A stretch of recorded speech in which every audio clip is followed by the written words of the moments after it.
And we're back with another episode of Gambling Chronicles. This episode, we're going to tell the tales of Bob the Bookie and John the Degenerate. Just a reminder, when it comes to gambling, you got to pretty much leave no stone unturned. You got to turn every stone you can and just try and, you just never know what you're going to find when you turn these stones over. So, this episode, we're going to focus on PPH. What is a PPH? Now, a lot of people that aren't super familiar with the gambling space, you might hear that term thrown around if you read about gambling, PPH. What is a PPH? So basically, it stands for pay per head. Means, these local bookies, whether it's a bartender or, a barber or something like that, they can basically rent the software from an offshore, so it's a pay per head. They pay for every head that they have that they're booking. They pay a fee every month. So, a lot of people out there, and especially a lot of the younger guys, maybe in their early 20s, I hear them say a lot like, I don't want to use PPH, fear of getting stiffed, or their buddy got stiffed, or they have like, stories about that stuff, about, how they get stiffed. This guy got stiffed. But bottom line is, if you're not, I'm not saying you have to focus on paper heads, but, I believe that if you don't, you're leaving money on the table.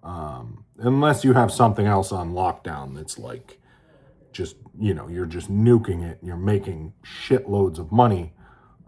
It's always good to have some paper heads in your back pocket to bet into. So, the couple good things with the paper heads is, there's no deposits typically, and it's all credit. So the bookie basically rents the software, they give you credit, you settle up with them every week, or they settle up with you, etc. Or you set it as, you settle at a certain number. So that's always good. So, by default, it's just much easier than, if you were depositing into, or you have multiple partners, and, which is fine, but it's just easier because everything's on credit. So that you don't have to worry about money going in, out. It's just settling up every week. And, people used to say the same thing to me about like private poker sites. They'd say the same shit, like they don't want to get stolen from, they don't want to get stiffed, etc. And I understand that. You don't want to get robbed, but at the end of the day, it's not about whether you're going to get robbed. Anytime you're dealing with something that's kind of on the potentially shadier side, or you're going to run into shadier people, you're going to get robbed sometimes, you're going to get stolen from, and you're going to get cheated. So, I used to know this playing in these private games that, there's certainly a potential I could get cheated, and I'm pretty certain I was cheated multiple times. But the upside is playing against like rich whales that just play on credit, as long as the money's good with whoever is the one that is running the site, or the in-between, the agent that you're playing through, whatever. So, it's always good to at least test it out. You just never know when you're going to come along a gold mine. So, and, I'm not going to, shit on the people that, that don't want to use and bet through paper heads. Like I mentioned this last week, I probably should be firing on these prediction markets pretty hard right now, but I just don't have the time to dedicate to another thing. I just have too many things going on, whether it's in life or, with whatever I'm doing. It's just, maybe money-wise it would make sense. It probably would, but I just have too many things going on, and I'm pretty comfortable with what I'm doing right now. So I'm probably leaving money on the table there with the prediction markets, but whatever. I just got other stuff going on, got other goals. But, no matter what you're doing, no matter, like anything you do in life, it just takes practice, repetition, to master anything. And that's certainly the case with dealing with like paperhead bookies or dealing with agents. because there's just a level of psychology that is going to go into dealing with agents and bookies directly versus trying to, if you're battling against a trader offshore, what they're going to give you, what they're not going to give you, how are you going to set up the account.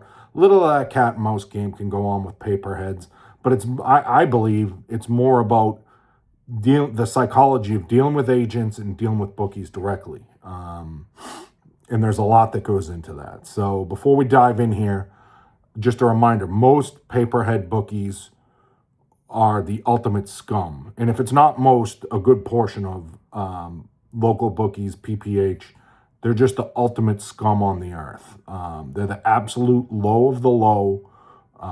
They basically have no way to earn a living other than preying on weak degenerates, which to each their own. If that's what they want to do, that's what they want to do. But when it gets down to the nitty gritty with dealing with a lot of these guys, you'll see what I'm talking about after you deal with a lot of these guys on a large sample.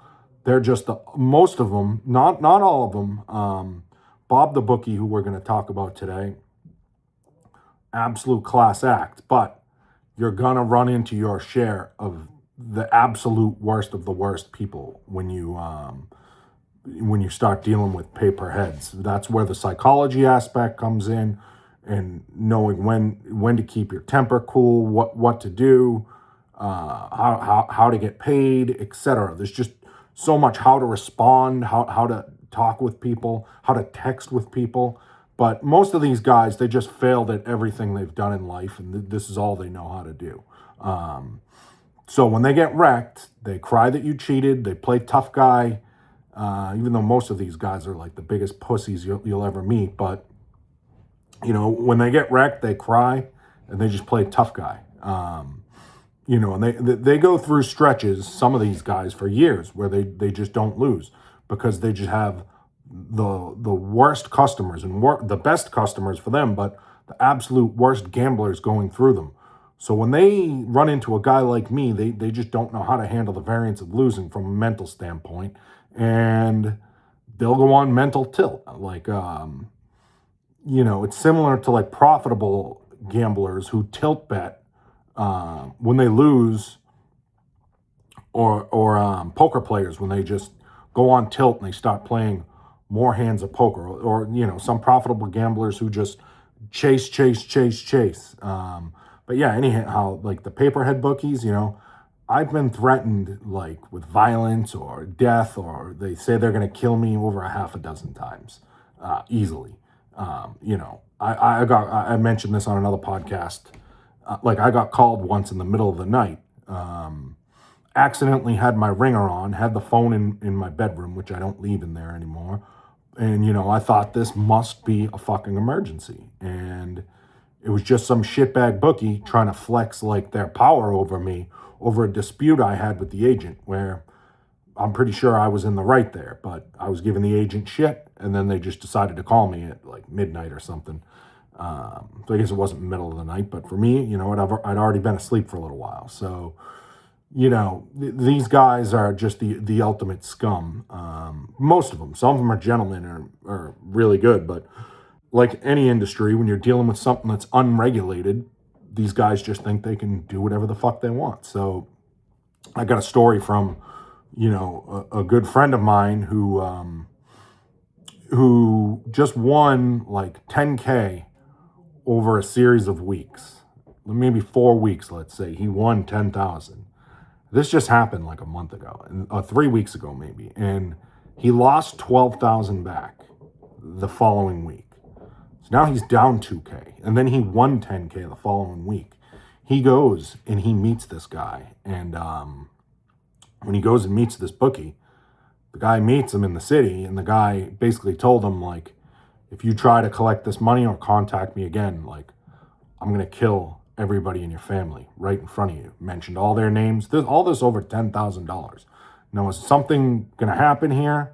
No. Nothing's ever really going to happen here, but it just shows you the ultimate scum that you're dealing with when it comes to some of these guys. And once in a while, you're going to run into a guy like that. I've never heard of anybody meeting somebody when they owed them money and then threatening them Didn't really say anything else. Didn't say why, whatever. He just threw the threat out there. So that's just the type of scumbags you could potentially be dealing with, especially when you get a referral to like a bookie to deal with that you don't know. So, when I started betting on PPH, it was me doing all the betting if they had what I wanted to bet on the menu. So I basically would just bet a lot of props in football and I would just fire away. And if they didn't offer what I could beat, I'd try, or if I could get a duplicate account, or if they limited my props, the accounts probably wound up in like, somebody like Spanky or like a Juan Martinez or just through a mutual partner who specialized in something, somebody who I met and maybe networked with in the poker room. I'd share the account with them. Maybe they'd have people that could bet on the accounts too. So I kind of learned the tricks of the trade of, what these accounts were worth and who needed to take them. But never really needed, more than 2 or 3 guys to bet these things. And, over the years now, I've been in this game now for 10 years, primarily with just the sports I'm talking about. Like if you were to give me 50 of the softest PPH accounts right now, I could get these into, or even 100. I might be able to get 100 accounts into 100 different people's hands. They could bet these and beat these, that would take them and beat them. Certainly 50, 100 maybe a little stretch, but if you gave me 50 ace.ag accounts, I think I could spread these around to like 50 different people, no problem. And they would all win. So, that's just how the networking goes. But, some of the more difficult skins to beat, some of these guys were just taking them from me, and they would just get nothing on them. Specifically a skin called Megadeth. Now, Megadeth at one point was a very good skin, but they switched their software. They got all kinds of anti-bot stuff. And, the Megadeth skin just became not a great skin to beat. So, I would get these accounts all the time. And, I would just keep networking and building a roster of, handicappers or bettors that can beat these tougher type skins. Not that they're not beatable. But, some of these menus like Megadeth, the low-hanging fruit isn't as low as it is on other menus. So, I would bring these to some sharps and they'd be like, I can't use this. And, that tells me one or two things. You're either lazy or you're just making too much money in other spots. Both fine, but, those, and they would just let these go. And if you're making too much money on other spots and you just don't want to deal with these, that's totally fine. But this also opened up a door for me to be like, all right, well, maybe I'll be a specialist with these Megadeth skins. I'll take all these Megadeth skins and I'll find people who can beat them. So, let me see here. So let's get to the story here. John the Degenerate and Bob the Bookie and how it intertwines into this whole PPH world. So I met John the Degenerate at Foxwoods in 2019. He's about 10 years younger than me. He was in recovery, alcohol recovery, and, I think he was in like maybe narcotic recovery. He had a similar backstory to me as far as like booze, drugs go, etc. And he was on the clean path now, just like me. So we had, kind of similar backgrounds from where we came from, how much we partied, gambling, etc. He had a good table presence, good stamina. He could play around the clock. He was a good player. In some ways, I took this guy under my wing because I'd been playing poker since 2004 online, professional, since 2009. So we're talking 10 years I've played. I've seen everything up to this point in these games, millions of hands, what to look for, what not to look for, So I kind of took him under my wing, just giving him tidbits. He'd ask me a lot of questions, directed him to some poker content. But his biggest strength was his stamina, but that was also his biggest weakness. Is he'd play while he was stuck money. Occasionally I'd see him popping over to like the horse kiosks, betting on like horse racing from time to time. But yeah, the stamina certainly his biggest strength. He would play around the clock and he would get the fish. While some of the older guys or people would get tired, they'd quit. He'd just keep playing. He'd just play through. So as far as like the horse racing thing, like this is a reminder. While most poker players or high level gamblers, you might think that they just don't have leaks. You know, on the surface, some people that you see out there or you meet, they might seem to practice optimal strategies, like just in the gambling world. And you might think that they have no leaks, but you just never know what you're dealing with on the other side with a partner, what they're going through, whether it's like, could be depression, it could be drugs, it could be alcohol, it could be just, shitty gambling leaks like scratch offs or, horse kiosks. There's guys in the industry of sports betting that, you would think, like if I mention the name right now, you'd be like, oh, that guy has like a multi-million-dollar bankroll. That guy's crushed for years. And they don't, because they just have a ton of leaks. But, some of these guys just feel like they need to be in action all the time, on primetime games, with no edge, just washing away profits on, the stuff that they crush. Not everybody's perfect. And I know this because I've seen it. I've shared so many accounts with so many people over the years, and I've heard rumors about certain people, and then you're on one of these accounts, and then what you've heard confirms, when you see it to be true. There was one guy, very well known on gambling Twitter. I won't mention his name, but every primetime NFL game, and this guy wasn't even an NFL gambler. He just needed every quarter, every half, full game, props,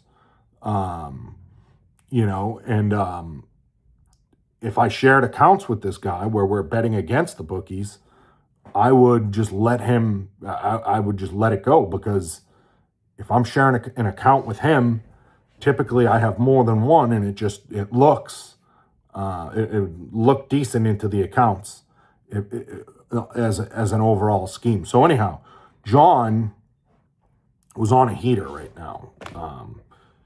He was winning big over the period of time while we're playing at Foxwoods, and the win. He's always awake, always catching the fish late at night, wasn't drinking, no drugs, and he would beat them heads up. He was certainly one of the bigger winners in those games because he was just always there. So we did some sports work together, and he'd get me accounts, and he always paid. He always paid because he'd be winning in poker, and the sports stuff would crush. So if he did have leaks somewhere, it was just never detected because he was always winning, and he always had the money when it was time to settle up. But the pandemic hit, all these games went to private sites, and private sites are basically they're just unregulated poker sites that anyone could start up and run, provided they could rent or lease the software. So I was a fixture in the poker world for about 15 years, 2004 all the way up until like 2019 when the pandemic hit. So these private sites, this is where all the games went when the pandemic hit in, like March, April, May, whatever, 2020. And they were booming. There were some really, really good games there at the beginning of the pandemic. So I had a deep list of contacts. I got John into some good games. And, they were very good games at the start of the pandemic. But, I was always telling John, just because these games are running doesn't mean they're good. It's not like Foxwoods. There's fucking killers on here. And he was new to the online scene. You just never know who's on the other side.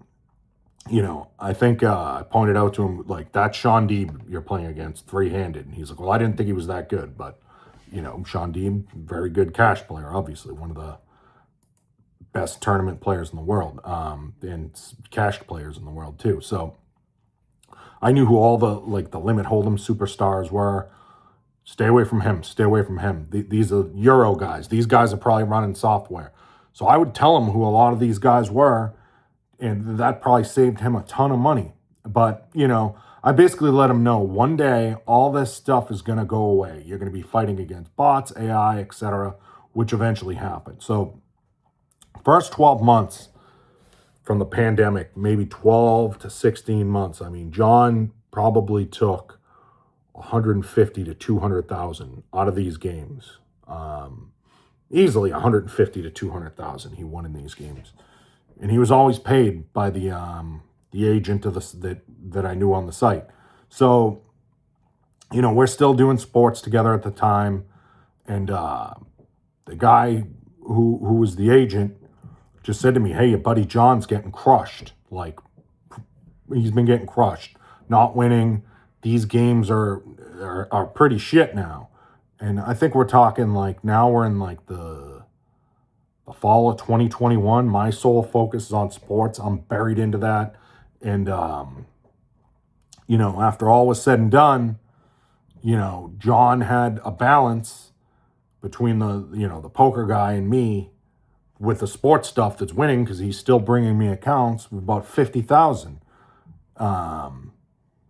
And he actually tried so wait a minute. At this time, he, let me see here. He called me and he explained to me he had no money, because I asked him for a settle after I heard he was getting crushed. And he explained to me he had no money. He worked a full-time job, but it wasn't a huge paying gig. It was not minimum wage, but it just wasn't a huge paying job. And he had 3 kids, with 2 kids with a newborn on the way. So he owed 50,000 and he couldn't pay me and the poker guy. And, he explained to me, I said, "Well, where did the money go? Like, you had you won 150 to 200,000 here, or whatever the number was. And you also, you're working, so you made money there. So where did all this fucking money go?" And that's a lot of money to blow. So, he explained to me, he was picking games on his own. And a shitload of the money went into horse racing. Him and his buddy would just horse race back and taking each other's horse racing bets. Or he was just betting the horse racing online, or maybe from a legal app. I don't know. But he had no money. And it's kind of funny, because at the time, he actually tried to get me to have my buddy put more credit into his account, right before that phone call with him. And that's when I had the call with him, and he's like, "I'm broke." So I'm like, "Yeah, you tried to get more credit too, but these games are so bad, you're not going to win." It was down to the point where it's just all pros. There are no fish anymore. After 16 months, the beginning of the pandemic, all fish, and those all just get erased. And so, this is just a reminder, you can't fucking win just guessing horses, or guessing on your favorite team winning, or because you know all the players, because you're good at fantasy football. It's a completely different skill. You just can't win that way. You have to find some type of math way to win, or some type of steam chasing where you're getting stuff before the line moves. So just remember, if you're an optimal thinker, the people you're dealing with aren't always going to be optimal thinkers like you. So, his idea was to settle this debt. He just wanted to pay me $10 a month for the rest of my life. Not ideal, but it's better than nothing. When somebody owes you, it's important to get some type of payment, every month or every week or whatever. They'll just stop paying. So he's like, "I'll just give you $10 a month for life." Not ideal, but better than nothing. But I just said to him, I said, "Hey, what about sports accounts? Get me sports accounts.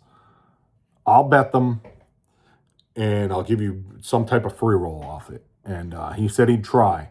So he got me the first series of accounts he got me, it was a bust.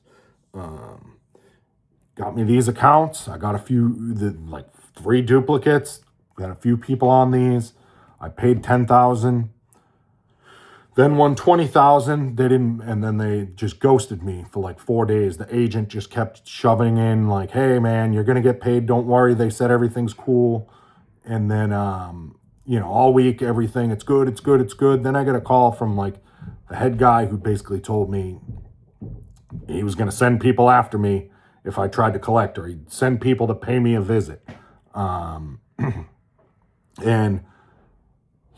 I said, "Buddy, like I paid 10,000. Now you're not paying me 20. At least pay me you're not going to pay me the 10,000." First he said he was gonna, and then like we got into a deeper conversation. He basically just told me to fuck off. And his reason was I dealt with this guy prior, like a year and a half before, and I was on a different skin, and I beat him. I don't know. I might have beat him for like 25, 30,000. I don't remember the exact figure, but we got into a dispute. He was saying I was betting too many props. It was supposed to be like 50% props to sides, and I just quit. And that was his rationale. And I bet way more than 50% props. His rationale was that now we're even because I beat him a couple of years before. And a couple of years before we left on good terms, but his justification is just, you beat us. And, they say that, and why I say these guys are the ultimate scumbags, a lot of them, they see things the way they want to see things. They don't see things through like a clear lens on, the honorable and the right things to do. So the other thing that really pissed me off was like, the agent who I was referred to from John, he just tossed me like 100,000 credit or something. And this is something you should watch out before you just start blasting accounts. If someone just gives you $100,000 in credit, typically, if you just go in there and start blasting it, there's probably a pretty good chance, not a pretty good chance, but you might get stolen from. You might want to work it up before you just fire that 100K credit into action, especially if you don't have a lot of history with the person or people that have wagered with this bookie before. So next up brings us to Bob the bookie. So John told me, he got this guy, big book, Bob the bookie, through a casino contact. And, he's telling me Bob had this big book. And, Bob was an older guy and Bob wanted action. So when we started out with Bob gave me like 3 accounts. It's like, I don't know, 3 to 5K credit on each. And it was some weird skin that I'd never seen before. No one was really familiar with it. It had Prop Builder on it, which is, a tool where you can bet props and prop parlays, etc. So, I figured, all right, I'm just going to bet these 3 accounts. I'm going to crush them. And that's going to be the end of this. Just like most accounts that I deal with, But Bob, what he did was he hated this skin, and he'd always like say stuff about racial slurs about the people he's dealing with down in the islands, etc. Hated these guys, so he took his action to the Megadeth skin, and he asked me if I liked it. I said no, I hate this skin. Like I said before, Megadeth was good a couple of years prior, but now the props were sharper. If you bet $1,000 on something, the line would just get frozen.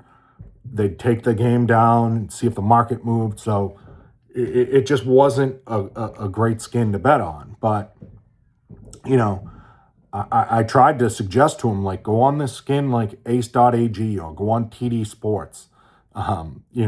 Just trying to, take the candy from the baby. But he said he was happy with Megadeth. Now, in hindsight, for me, like, this would have been the absolute worst mistake because we would have just murdered those sites and we would have been cut in less than a month because those are like the softest of the soft sites. So like that would have been absolutely awful for the way this whole thing turned out. So another thing, like, this skin isn't great, for like agents or account getters, account wranglers out there who want to bring in accounts because most people have an unrealistic expectation on how much these accounts are worth or how much they should win. And this skin is one of the lowest of the low skins to beat profitably week to week from what I've seen. It's just not one of the greatest. So it's not good for winning quick, which is bad for people that bring you accounts. But that's why anytime anyone brings me a Megadeth skin, it's like, hey, this skin, it may sit in the red for a year before it wins. Like these, they don't win. So, let me see here. So if you're an originator and you have like 100 of these, it's probably great, overall in like a vacuum situation, but just because you're originating, if you're getting a lot of volume and you're the only guy on the account, you don't really have to deal with anyone in between, or the people in between are cool with it. They're fun. They're good accounts because you can just drag these by slow. It's almost like with a legal account, if you prime it up and then, you're betting low edge stuff, maybe you can get by for a long time. But in most situations, when you're dealing with account getters, these aren't the best. So we traded money back and forth for a couple of months or so. And then, one of my buddies who's a NASCAR originator, this guy's ROI is probably 25%, 20 to 25% long term on just all kinds of top 10s, top 5s, etc. The high end's probably like 25%. It's probably a little lower than that with the matchups, but the other stuff is really good. And my NASCAR guy, who was really good, he went through a rough stretch in the summer that summer, and it looked really good on these accounts.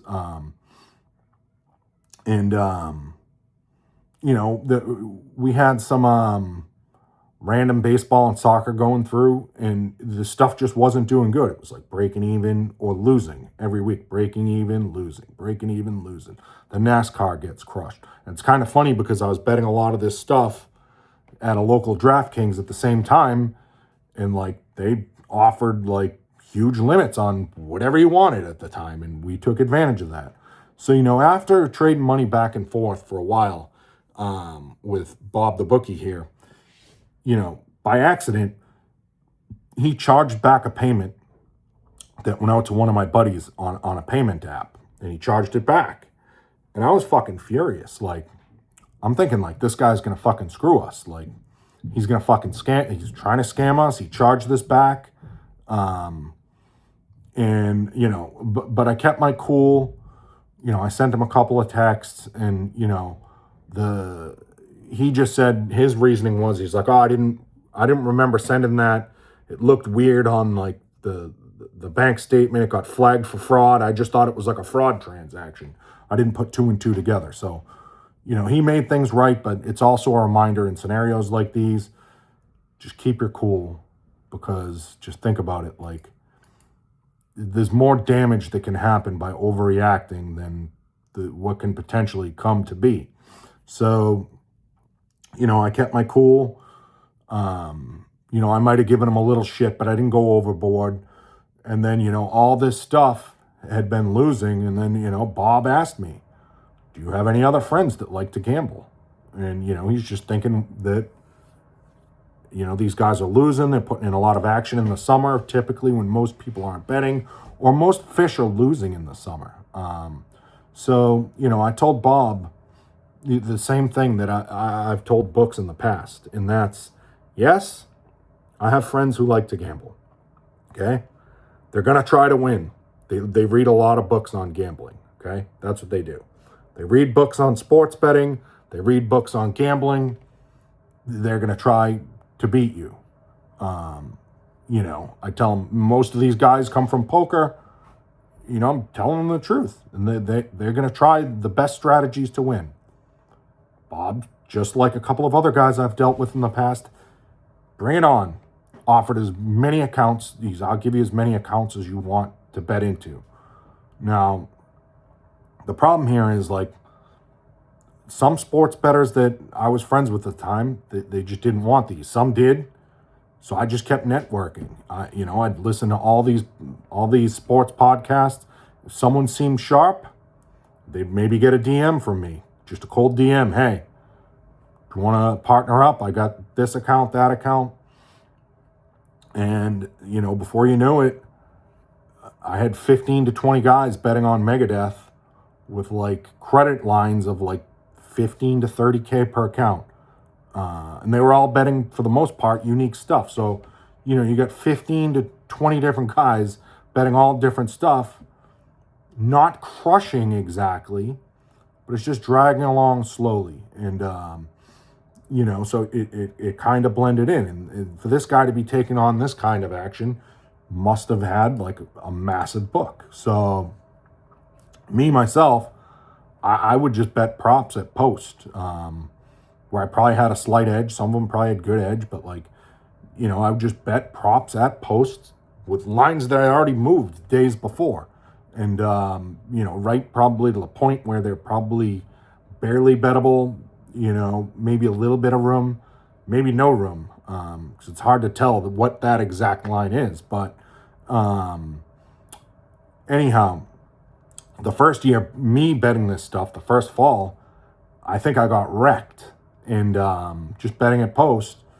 And, then I would just point, I'd say, hey, can you raise the prop limits on this account and this account? This guy's getting crushed on props. Nobody beats these anymore. Prop limits get raised. And, it just looked like I was a fish. I was betting at post and I was losing. Meanwhile, the accounts weren't crushing. It was just a slow drag, but there just wasn't like severe damage that would have looked like on one of these Ace or TD skins. So anytime that like these accounts would if there was a big week, Bob might restrict 3 accounts, cut the limits, or he just randomly boot 2 people off, and it might not even be the guys that were winning. He would just pick 2 random guys, and I'd say to myself, like, how the fuck did he come up with this guy? Like, this guy's not even winning, and he's just betting random stuff, like stuff that doesn't even have an edge, and he would just randomly do it. So, but if he cut 3 guys, he would let me, he'd give me 3 more accounts. He'd be like, find 3 more guys. So whatever, it was good for a while. So everything was kind of good with Bob for a while, but it wasn't always smooth. He'd go on Bookie tilt from time to time, different than the other guys, not with threats or anything like that, but like there was one time in a playoff series in a major sport where the home team, everybody just kept betting on this home team, and this home team was crushing everybody. And then they went on the road, and Bob moved the line like 4 points, thinking everyone was still going to bet the home team, and everybody bet the road team with the 4-point move.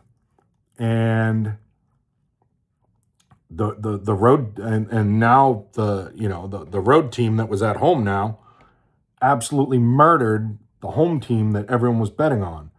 And he'd start deleting bets like in the middle of the game or after the game. And again, like, I just held my composure, didn't go off on him. We had a conversation, and he just blamed somebody else that was like one of his quote unquote partners, he said, who like changed the line, and they were trying to like get in action against him. So whatever, he made it, that he eventually made it. I mean, people were pissed, but he made it good. He paid it all out. And it's just, you got to keep cool in these situations, no matter how hard it is. You just got to think long term. The short term thinking, it's just never good in any type of argument. He'd do things like the figure would be minus 46.46 I'd have, and he'd have like minus 46.64. And he would just want to go through it. And there's 20 accounts here. It's an $18 difference, but Bob wanted to get it right every week. It was a fucking waste of time, but whatever. I just would do it, and we'd come to the right figure. And anytime this guy would drop limits, I would just agree. I'd never argue, never fight with him. I'd just wait for a slow time of year and then just say, hey, can you crank up the limits on this, and this account? He would. And then eventually, like, a good season would come, and then, he'd just get walloped again. But again, it wasn't like all these accounts were winning at the same time. You just maybe 9 accounts were winning or 10 accounts were winning and 7 accounts would lose in a week. It was just, but the net was always, for the most part, positive. Not every week, but overall in the long run. So eventually how this whole thing ended was we ran hot one fall. That year, my props won like 75% at post after getting, they were getting crushed the year before, but now they win 75%. So, he cut all the prop limits after that, but it was after the season was over. Hoops crushed, quarters, halves, just absolutely went berserk on quarters and halves. Shout out Armenians. And then, when baseball came, I was expecting us, not to win. Not a ton, just like whatever, maybe we'll win a little bit. Back and forth. Baseball is usually never a time of the year where you crush, but baseball this one year, they just absolutely, everything won. It just went berserk. All the soccer won. All the baseball won. All the first fives won. All the totals won. Anything. College baseball. Somehow that made it to the menu. The college baseball was crushing. So just like everything that was on this menu crushed. So it was just a series of events over 6 months where it was just hard for anybody to not see what was going on. And, he tried to raise the limits again. And, he had a new partner who just kind of caught on, and he just slowly nuked the accounts down to 0. And that's just what happened with Bob the Bookie. And Bob the Bookie, he paid every time, paid with a smile, never stiffed, always on time, figures accurate, the perfect type of guy to deal with. So is this going to happen all the time? No. At the end of the day, Bob the Bookie probably paid out like $500K off all these accounts over the series of, 3 years or so. And, John the Degenerate's debt got cleared on the free roll. And, it was basically a miracle. It all worked out. I got the $50K back that John owed me. And by default, by just having all these accounts, it forced me to network and find new partners. And most of those guys I'm still partners with to this day in some form of another. So again, it was a miracle. And it's just a reminder, you might get stiffed. It's like going out, first time driving your car. You might go out and get into an accident, but that doesn't mean you stop driving. You got to keep driving. And then you might not get into an accident for a long time. It's the same way with these paperheads. You're going to get stolen from. If you come across 100, 200, 300, 400, 500, you get over 1,000 paperheads, you're going to find guys like Bob the Bookie. Do they come around often? No. Maybe 0.5% or 1% of the accounts you come up with might be like Bob the Bookie. But, and another thing, the guys that have paid me the most when it comes to PPHs are guys that give out multiple accounts. They're big books, typically older, have been in the business for a long time. And I straight shoot with them and just tell them, hey, the people you're going to be dealing with that are going to bet on here are going to try to win the best they can. And they usually say, bring it on, and they test it out. Some might not last as long, some might last a long time. But that's just how it ended with Bob the Bookie. Everything worked out perfect. It's kind of funny because I know another guy who I had a networking call with who had something similar happen with John the Degenerate. John's still paying him $10 a month. So, it doesn't always end up this way, but I'm fortunate that it did. And just remember, leave no stone unturned. Keep your composure. Grind every day. and just keep soaking in new information. And when you get into scenarios like this with Bob the Bookie, you know exactly what to do, or pretty much what to do at every turn. You know, you just got to come up with the best possible strategy, have good psychology, try to think how they're thinking and how you're going to react.